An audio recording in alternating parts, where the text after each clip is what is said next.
Welcome to episode 3 of Kool Gaming. Today I'm going to be showcasing a level I made on Mario Maker. Now Mario Maker is one of my loved games because of the fact that you can basically just create anything in any level, do whatever you want, have the creativity flow, and then you also are able to have other people play the level that you've made. So I find this concept very nice, very, very fun to play with, and I just really like the game. And so I'm going to be showing this level right here. I'm going to be walking through it, talking about my experience making it. So here is my level, and the course ID for the course, so you can go play it on your own, is right here. And I would recommend doing this before watching the rest of the video, because I am going to be revealing some of the level's secrets. It currently has 2 plays and 9 attempts with a 0.0% clear rate. Here is my opening section to the level. Now, the opening section is a very important part. Probably one of the most important parts of the level. Here it is, zoomed out, the first 4 screens, I guess. I'd count this whole area as kind of my opening section for this. So it's important to make a good first impression, I guess, or rather just a rich first impression to show kind of what the level is all about. Make it interesting, make them want to keep playing it, It's like a thumbnail on a video. You want the player to be interested as soon as they get to it. So you'll notice here the first thing that I've done is I've enclosed the player in kind of a box sort of thing. See, the thing is, in Mario Maker 1 you used to be able to place blocks here, but now you can't. This whole area right here all the way down to over here, you cannot place any blocks. And so what I've done is I've just simply had the blocks fall down. So when you press play,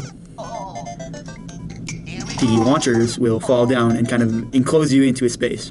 And this is to sort of kind of trap the player initially off the bat, because normally when you start a level like this, the player has some freedom to move around, kind of pick their path. But right here, it traps the player like this. And it also is a quite challenging section to get out of. So you need to do that specifically to get out, and then there's all these different hazards that might kill you. Here we go. And so the first things that you do is you do this, then you hit that specific block right there, and then you can finally get to a place where you can make some choices after you've figured out that part.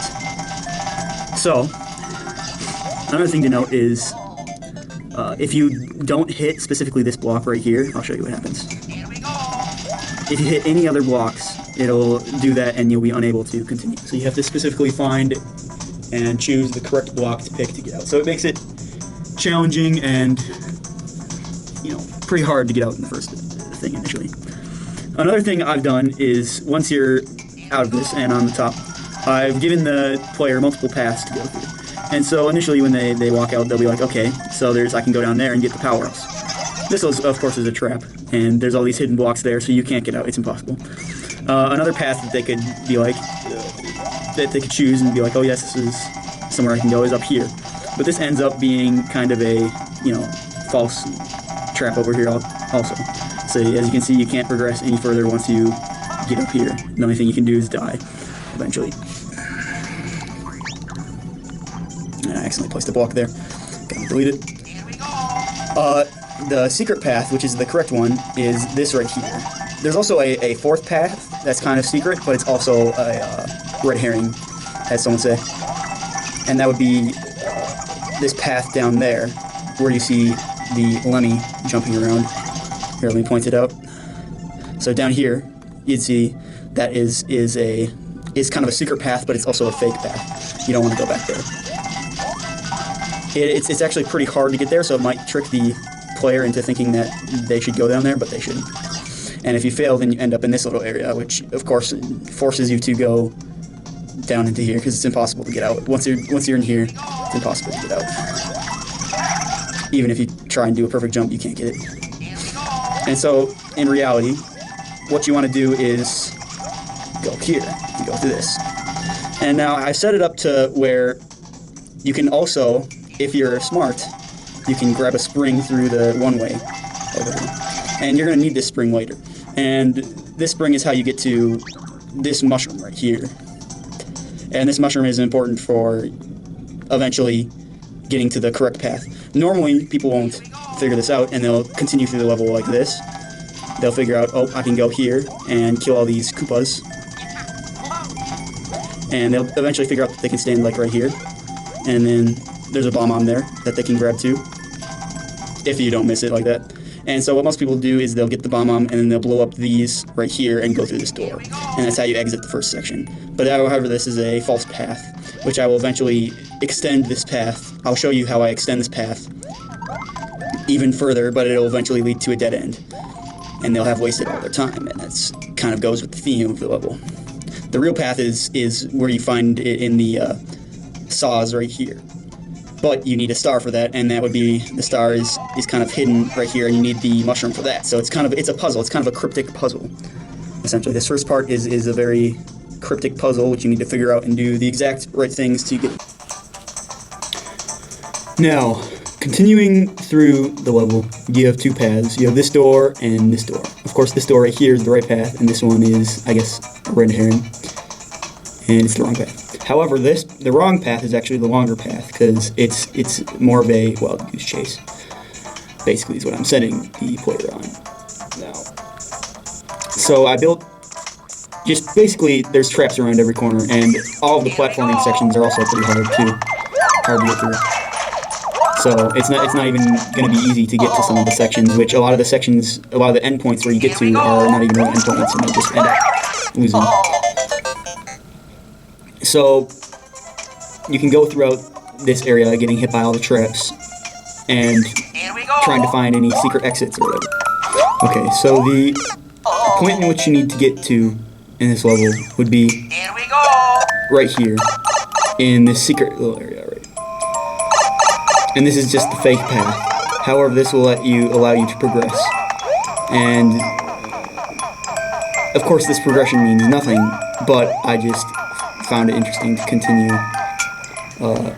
along the fake path as much as possible. And so in this room, I of course made more traps, but if you get up to the top of this challenge area right here, then you can jump off of it. This is here we go. You have to get a good jump. Here we go. But basically, you can get all the way over here.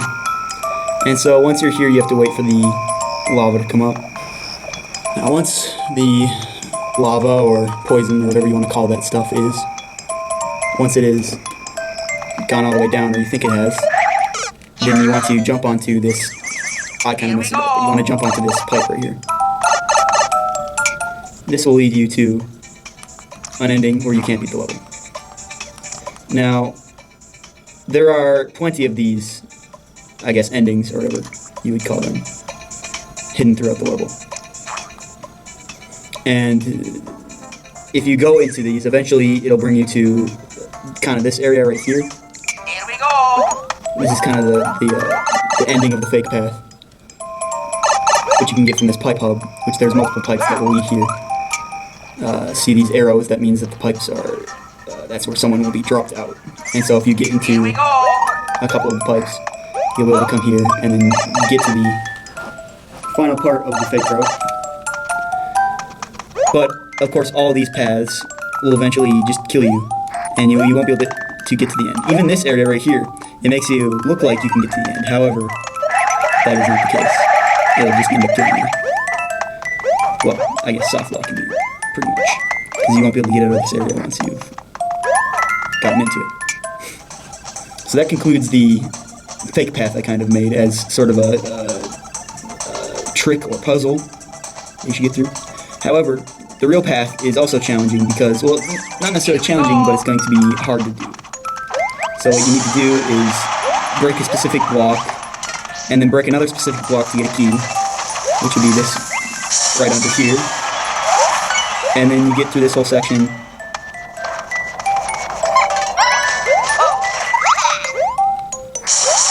without falling into another hole. And then you go through here, get to the key door. Then you'll go through this other section.